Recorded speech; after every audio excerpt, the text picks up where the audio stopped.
Hi, my name's Andrew, and I love God. I'm a born-again man who has the Spirit of God. I don't like labels, but I must say that in 2016, I became a biblical flat earther. Now, before you call me nuts or absurd or off of my rocker, just know that I believed in the globe ball earth model for 29 years of my life. Basically my entire life, up until 6 months ago. When I first heard the term flat earth, I laughed and mocked and called anyone who believed that the earth was flat was crazy as hell. What I found, however, is that the more I looked and listened to them, and the more that I considered that the earth could be flat, it all started to add up and the proof kept on stacking up. I love space, the concept and the idea of the heliocentric model, but there are so many flaws in it that I can no longer believe something that has no proof, as the ball earth model has none. Make no mistake, you must research something as flat earth on your own, and I'd love for you to learn the top 5 reasons why I became a biblical flat earther in 2016. Please keep an open mind, and thanks for watching my video. Here's the top 5 reasons that I no longer believe in the globe ball earth in 2016. Number 1. Space is fake. Space may be the final frontier, but it's made in a Hollywood basement. Red Hot Chili Peppers. Did you know that there is no real true photo of the earth from space? We're taught that these images are, but even NASA themselves openly admit that all these images are done in Photoshop. They are composite computer-generated images. And if you look close, you can see all the discrepancies in each of them, how some of the continents do not match up in size, and how the clone tool was used to create the clouds. NASA even took the liberty to Photoshop the word sex into one such cloud formation. This can be noticed when flipping their composite upside down and zooming in. Were they bored? Or is this the calling card of Disney, as we've seen them do such similar subliminal messaging in such children's movies as The Lion King and Tangled? I'm coming to find that NASA and Disney have a lot in common. Every aspect of space footage is fake. We've seen water bubbles in footage and other discrepancies such as flimsy hatch lids, which clearly show this is not real whatsoever. Footage from the ISS is easily faked using a green screen and what is known as a zero-G plane, as I'm sure of other methods as well. The plane flies high up in the air and then does a basic nosedive, producing an environment where everything is just in free fall. We can see here that this woman seems a little bit on edge and is clearly feeling unsafe, as I imagine most would in a plane that's in a free fall. Nations all over the world fake space, and it's just a money-making scheme. NASA alone pulled in a whopping $18.5 billion in 2016. Reason to lie? Yeah, very much. Number 2. There is no curve. Last time I checked, a ball shape has to have a curve somewhere. But in fact, once you truly look, you will find none. Anywhere. There's none. The proof of this is in objects that can be seen from certain distances over water.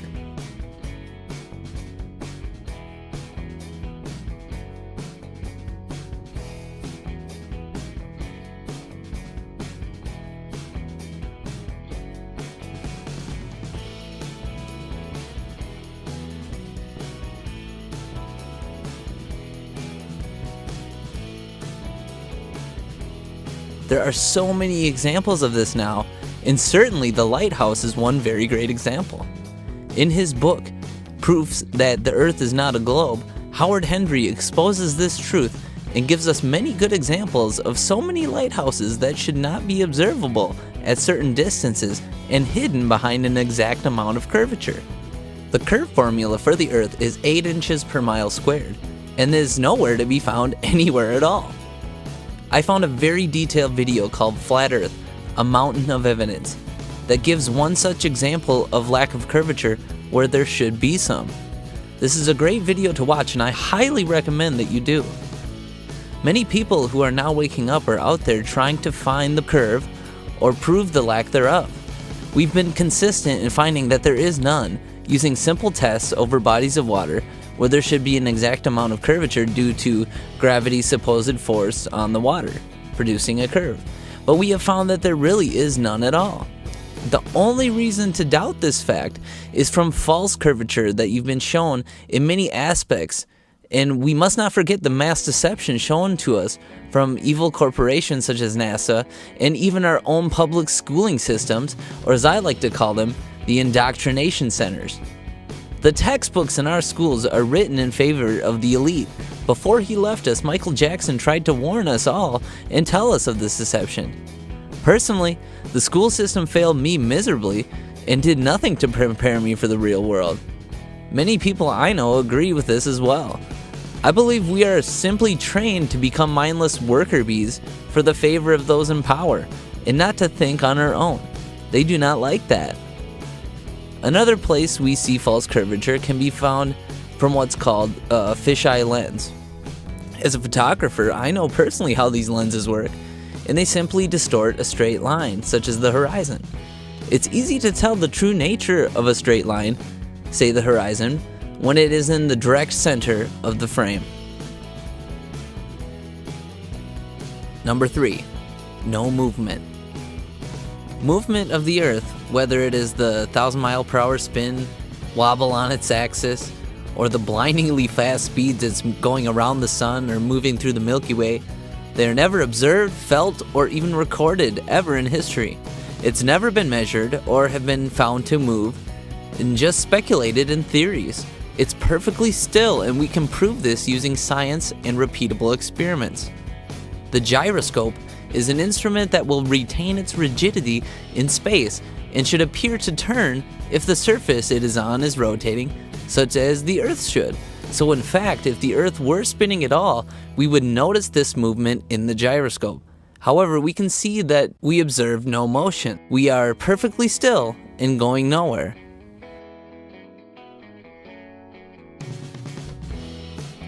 The Michelson-Morley experiment also found this as well. When the experiment found out that the Earth was not spinning, along comes Einstein to the rescue to make up his theory of relativity, which is just a theory and has never been fully proven.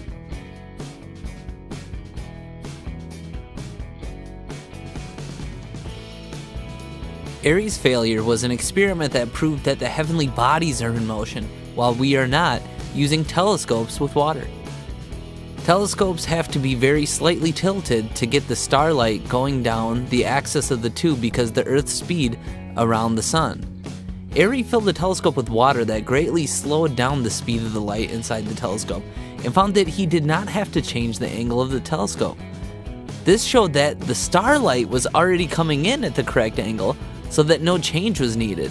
This demonstrated that it was the stars moving relative to a stationary Earth, and not the fast orbiting Earth moving relative to the comparatively stationary stars. If it was the telescope moving, he would have had to change the angle. Another strange fact I'd never considered is the fact that airplanes would have to do all sorts of maneuvers just to land on a surface that's spinning at 1,000 miles per hour in one direction. It would simply be impossible for them to land, and wouldn't they fly faster to their location if flying against the spin of the ball? This crazy mess does not work, and it's far from what is real and what we see and observe. In fact, flight simulations always use a flat, non-rotating Earth to train pilots, and the training of these pilots is extremely important for the safety of you, myself, and many, many more. The flight simulation is further explained in detail in Edward Hendry's book, The Greatest Lie on Earth, proof that our world is not a moving globe. Number 4, water. The nature of water is always flat when left unmanipulated. It always finds its level. It never curves or bends. The only time it does so is with what's called surface tension, and surely surface tension doesn't have waves like our oceans do. It's called water level for a reason, and not water curval. No matter what container it is in, water will always remain flat. Number 5. Horizon always rises to eye level. No matter what height an observer on the Earth will rise to, the horizon will keep on rising to eye level, which is impossible on any size ball whatsoever. Any height you rise on a ball, the horizon would stay fixed in place, but this is not what we observe.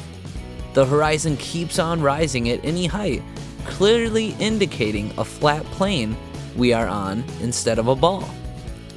With the enormous amount of others coming awake to the globe deception, they are launching many more high-altitude balloons to see what we can find out on our own.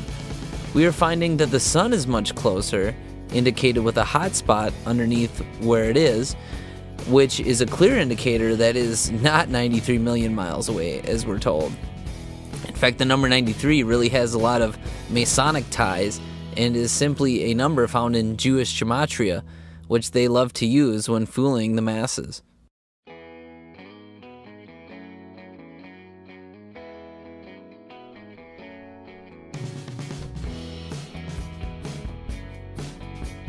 No proof of the ball. Now, I know it sounds absurd, but when you have been searching for the answer to the flat Earth versus globe debate for a while, you will see a lack of true evidence for the ball and that the Earth is truly flat. Each ancient civilization knew the nature of the Earth and how it is. The greed and evil nature of man came along and tried to turn the true nature of Earth into something it isn't, to fool the masses and to lead them away from our God. It's this simple.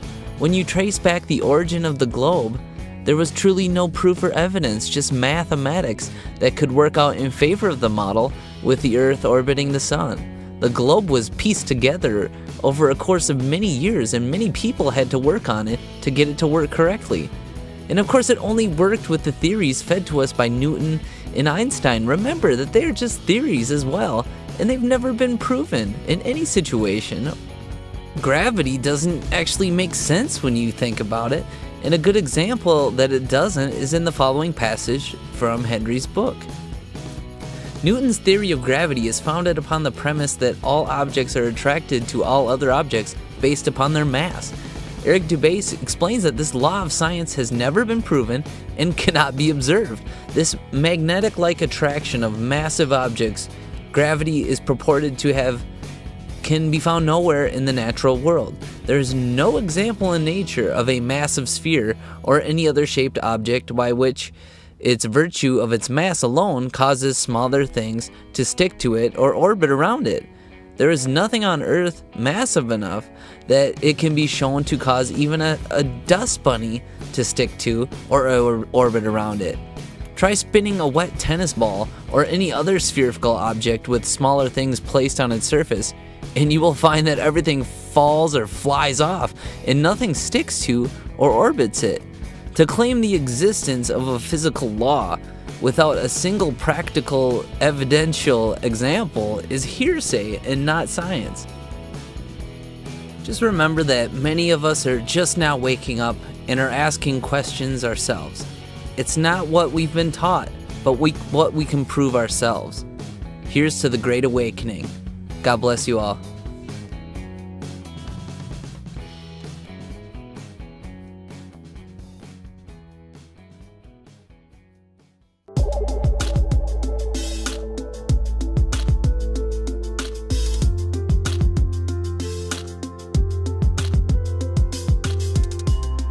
Nuts or absurd or off of my rocker, just know that I believed in the globe ball Earth model for 29 years of my life, basically my entire life, up until 6 months ago. When I first heard the term flat Earth, I laughed and mocked and called anyone who believed in that. Thanks for watching my video. Here's the top 5 reasons that I no longer believe in the globe ball Earth in 2016. Number 1. Space is fake. Space may be the final frontier, but it's made in a Hollywood basement. Red Hot Chili Peppers. Did you know that there is no real truth the Earth was flat? Which is crazy as hell. What I found, however, is that the more I looked and listened to them, and the more that I considered that the Earth could be flat, It all started to add up, and the proof kept on stacking up. I love space, the concept and the idea of the heliocentric model, but there are so many flaws in it that I can no longer believe something that has no proof, as the ball Earth model has none. Make no mistake, you must research something as flat Earth on your own, and I'd love for you to learn the top 5 reasons why I became a biblical flat earther in 2016. Please keep an open mind, and thank.